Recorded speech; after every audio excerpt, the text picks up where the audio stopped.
Hello my loves, welcome back to the channel. It's me, Gigi, and today we're going to do 5 nails with this beautiful gray color, but you're not going to see the gray color because we're going to pull out the pigments. I just wanted to play with those, and so I decided to do this moon inspired celestial set, but with a colorful little twist. These are the colors we're going to use today. We've got that beautiful green, that reddish purple, a blue, and a red. So they're all going to blend together really nice and look really gorgeous, but also just stand out against each other. So what we have, we're going down with the blue on this beautiful gray.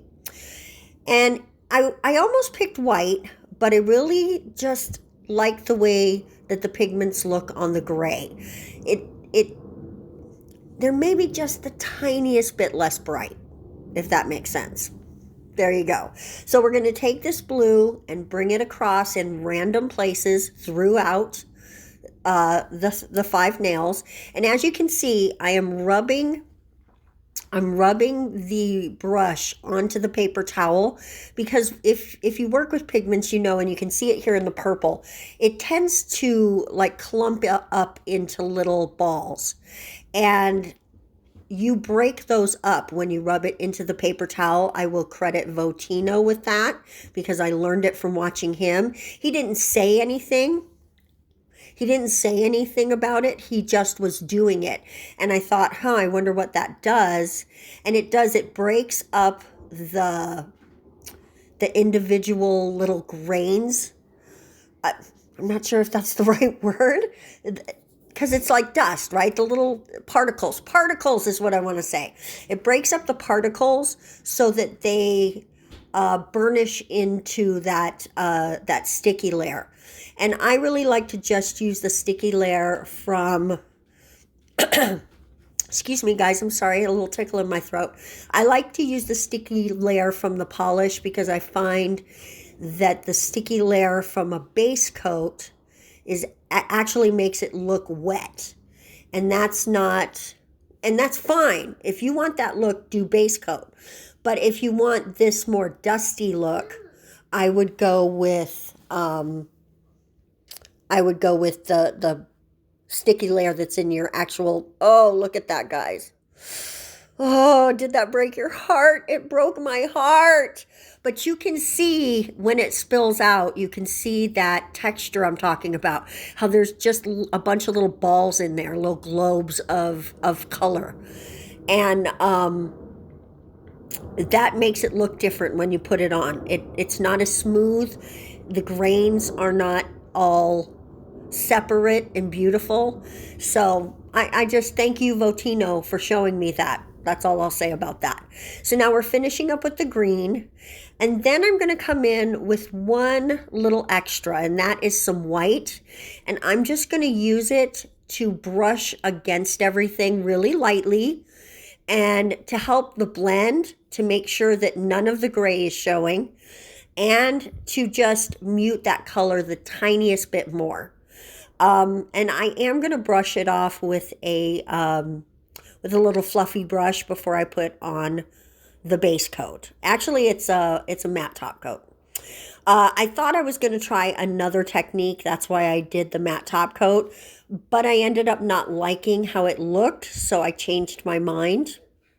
There you go. So we're just going to go ahead and give them all their matte top coat. But now we're going to come in with a cat eye polish. And I'm going to put that on all 5 of the nails again.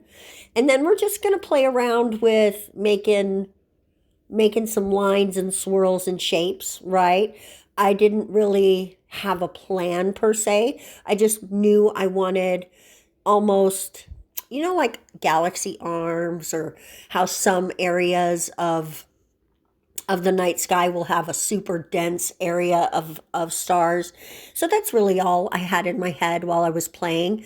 Now I'm just like any other cat eye, just activating all of those little metal bits and then putting them where I want them using the magnets. And I will admit, I'm not 100% a pro with these magnets. I think every time I do it, I learn a little more about how it works and about how to use it. With the cat eye, just like anything else in nails, just play, just have a good time and let it teach you. Let the product teach you how to use it. Don't feel intimidated, because that emotion blocks down your learning and your discovery. You want to just release that. So here we are with our plates.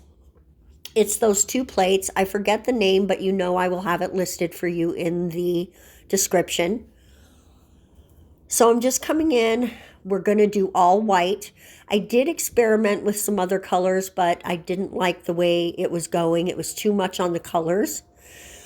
This, I did not like how those last little lines kept picking up, so I decided to transcend that after 3 or 4 attempts and to just put down the middle part. And I'm not upset about it. It's really pretty.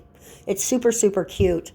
We are not going to do anything too crazy. Just going to have a little fun and represent the moon in this beautiful look. Look at that, guys. Now this one doesn't fit all the way. Guys, I'm so sorry. My throat is freaking out right now. And I know that the last few videos I've said that, but it's springtime and pollen is pollinating. And there you go. I can't help it. It's even breaking through the Zyrtec. So I'm going to lay this down. Let me go right back to what I was saying. I'm going to lay this down in 2 parts. That's why you need a clear stamper, so that you can see to do these kind of things. Any stamper that's not clear anymore is just rejected. I cannot with that. I cannot with that. So then we're just going to lay this down, admitting that bottom bit is a tiny bit crooked. I'm not sure why. I think I picked it up crooked. I think you know how when you pick it up, you do that rolling motion? I think my roll was off. I need to slow my roll. Honey, let me finish my voiceover, please. You're going to have to wait. That was my grandson, ladies and gentlemen. So now we've got this little phase of the moon. It's almost like it's on the sun with the rays coming out the back. Look how cute that is. Love that stamp. I need to wear some of these stamps. And the beauty of that is that sometimes I buy the stampers for myself or the plates rather, because I can't do any sort of hand painting with my left hand. So if I'm going to have any images on my right hand, they have to be stamped. Or stickers or water decals. I love water decals, you guys. And Easter is coming, and I have a ton of water decals for Easter. So I'm going to make you guys a ton of shorts for Easter. And a couple sets, I'm sure. A couple sets coming in with our top coat, which means we are coming to the end of today's video. Guys, I want to thank you, first of all, for coming and hanging out with me. But look at how pretty this set is. The colors are gorgeous. The stamps are beautiful. You also are beautiful. Do not forget to subscribe, because at the making of this video, we are 20 subscribers away from the giveaway. I cannot wait to do that, so please be sure to subscribe. We are going to see you in the next video, and until then, thank you so much. Bye-bye.